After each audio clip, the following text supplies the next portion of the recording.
कहा जाता है कि कानून के हाथ बहुत लंबे होते हैं और ये कहावत बिल्कुल सटीक भी साबित हुई है। दिल्ली दंगों का जो आरोपी कई सालों से फरार चल रहा था, 6 साल से फरार चल रहा था, उसको पकड़ा जा चुका है। और आपको बता दें कि ड्रग्स केस में एक बहुत बड़ा आरोपी पकड़ा जा चुका है। पूरी खबर क्या है, रिपोर्ट के जरिए दिखाते हैं आपको।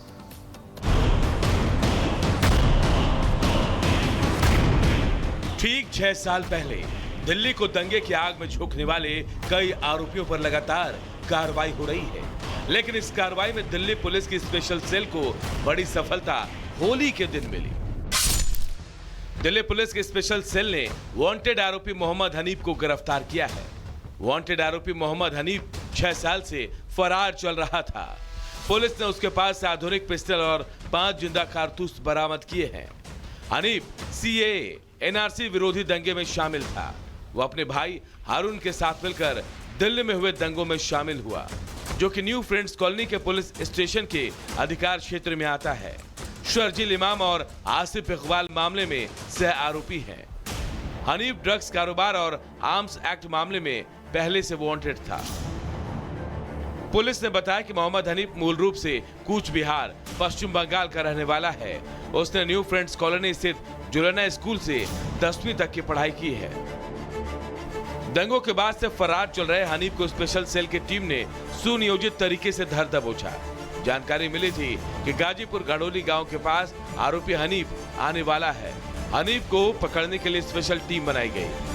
जाल बिछाया गया और गांव पहुंचते ही उसे दबोच लिया गया।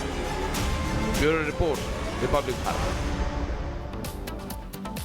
ये तो दिल्ली से खबर आपने देख ली। अब खबरों में आगे बढ़ते हैं। अगली खबर आपको बताएंगे, एआईएमआईएम अध्यक्ष असदुद्दीन ओवैसी एक बार फिर से नाराज हो गए हैं और उनकी नाराजगी का कारण जुम्मे की नमाज और मस्जिद है। वो कह रहे हैं कि होली के दिन कैसे टाइमिंग बदली गई, कोई हमें नहीं बताएगा। पूरी खबर क्या है, दिखाते हैं आपको रिपोर्ट।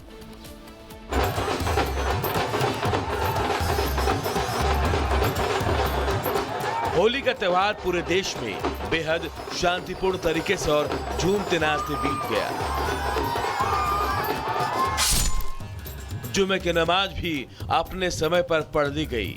ना कोई बवाल हुआ, ना कोई उत्पात। लेकिन शायद माहौल की यह शांति ही कुछ लोगों को चुभ रही है। एमआईएम अध्यक्ष असदुद्दीन ओवैसी ने एक वीडियो जारी किया है। इस वीडियो में वो होली के दिन नमाज पढ़ने और मस्जिदों को ढकने वाली कार्रवाई को लेकर अपना गुस्सा जाहिर करते नजर आए। कहता है कि नहीं, अगर तुम्हारे को डर है तुम नमाज मत पढ़ो, घर में बैठ जाओ। तुम्हारे को अगर डर है तो मत निकलो, घर में बैठ जाओ। कोई कहता है कि जिस तरह मस्जिदों को कवर से कवर कर दिए, तुम अपने सर को कवर कर लो, मत निकलो। भाषण में एमआईएम अध्यक्ष ने बंगाल बीजेपी के नेता शुवेंदु अधिकारी की एक बात पर प्रतिक्रिया भी दी, जिससे शुवेंदु अधिकारी ने सत्ता में आने पर बंगाल से मुसलमानों को भगाने की बात कही है। मेरे भाई वो डरपोक थे जो पाकिस्तान को भाग गए। ये जियालों की औलाद है, भागने वालों की औलाद नहीं है।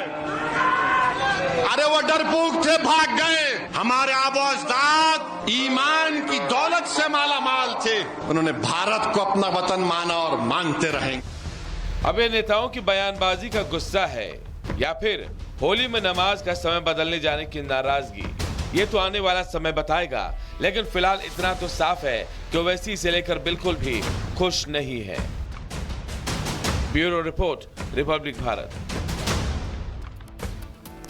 और चलिए खबरों में आगे बढ़ते हुए खबर आपको झारखंड से बताएंगे। झारखंड के गिरिडीह से खबर सामने, जहां पर 2 पक्षों में जमकर बवाल हो गया। 2 पक्ष आपस में गाड़ियों को आग के हवाले किया गया। बवाल के दौरान जमकर पत्थर चले, कई दुकानों को आग के हवाले किया गया। उपद्रवियों ने गाड़ियों को भी जलाया। अज्ञात लोगों ने उपद्रव मचाया और पुलिस कह रही कि अभी स्थिति फिलहाल नियंत्रण में। कुछ तस्वीरें इस वक्त आपकी टीवी स्क्रीन पर है और आपको बता दें कि एक तरफ होली थी, दूसरी तरफ जुमे की नमाज। लेकिन झारखंड के गिरिडीह से खबर सामने आती है कि यहाँ पर जुलूस के दौरान 2 पक्ष आपस में भिड़ गए और खूब बवाल हुआ। पूरी खबर इस रिपोर्ट में।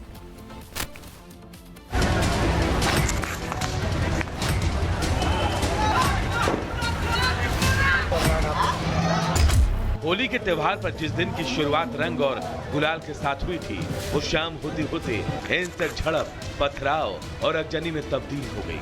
झारखंड के गिरिडीह में होली पर जुलूस निकालना कुछ लोगों को इतना नागवार गुजरा कि उन्होंने माहौल खराब करने के लिए जुलूस को निशाना बनाकर पथराव शुरू कर दिया।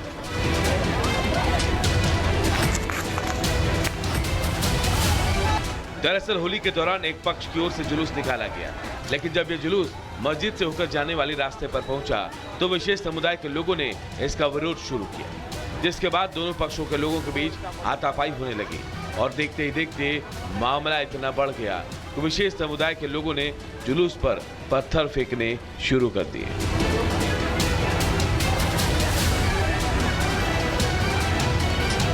हालांकि ये बवाल यही नहीं थमा और उपद्रवियों ने कई दुकानों में आग लगा दी। इस दौरान जमकर ईंट पत्थर चले, जिसमें कई लोगों के घायल होने की खबर है। वहीं आगजनी में कई दुकानें जलकर राख हो गई हैं। ये दो पक्षों का विवाद सामने आया है और इसमें होली खेलते समय ये बात सामने आई है। तो इसमें हम लोग जो है इसमें चिन्हित कर रहे हैं कि इसमें कौन वो दो पक्ष थे और ऐसे लोगों को चिन्हित किया जा रहा है और चिन्हित करने के उपरांत कड़ी कार्रवाई की जाएगी। हालांकि पुलिस को जैसे इस मामले की सूचना मिली, उसने फौरन मौके पर पहुंचकर लोगों को शांत कराया। दोनों पक्षों के बीच टकराव के बाद इलाके में तनाव को देखते हुए भारी फोर्स को तैनात कर दिया गया है। होली के त्योहार पर जुलूस को निशाना बनाने पर कई सवाल उठ रहे हैं।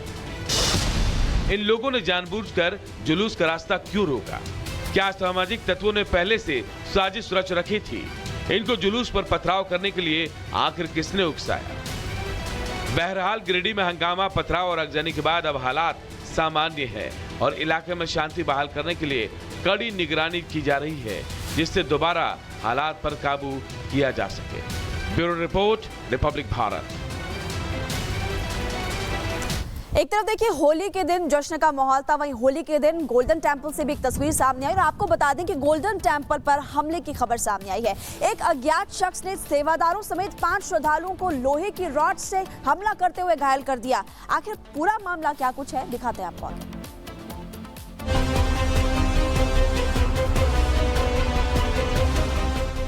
अमृतसर के स्वर्ण मंदिर में उस समय अफरा तफरी मच गई जब अचानक एक शख्स ने लोहे की रॉड से श्रद्धालुओं और कर्मचारियों पर हमला बोल दिया। कोई कुछ समझ पाता उससे पहले उसने लोहे की पाइप से ताबड़तोड़ वार करना शुरू कर दिया और इसके चलते 5 लोग घायल हो गए हैं। स्वर्ण मंदिर परिसर में बनी श्री गुरु रामदास सराय में ये हमला किया गया, जहां गोल्डन टेंपल में आने वाले श्रद्धालु आकर ठहरते हैं। बताया जा रहा है कि इस हमले की वारदात से पहले शिरोमणि गुरुद्वारा प्रबंधक कमेटी के कर्मचारियों ने हमलावर को वहां घुसते देखा था। जब उन्होंने इसकी पहचान की तो वो कर्मचारियों से उलझ गया, जिसके बाद उसे बाहर का रास्ता दिखा दिया गया। कुछ ही देर बाद वो वापस आया और लोहे की रॉड से हमला बोल दिया। श्री दरबार साहब कॉम्प्लेक्स में गुरु रामदास सराय में एक व्यक्ति को नोटिस किया गया सेवादार जसबीर सिंह की तरफ से, जो कि 2nd फ्लोर पे घूमता पाया गया। तो जैसे उसको नीचे उतरने के लिए बोला, उसने रिफ्यूज़ किया।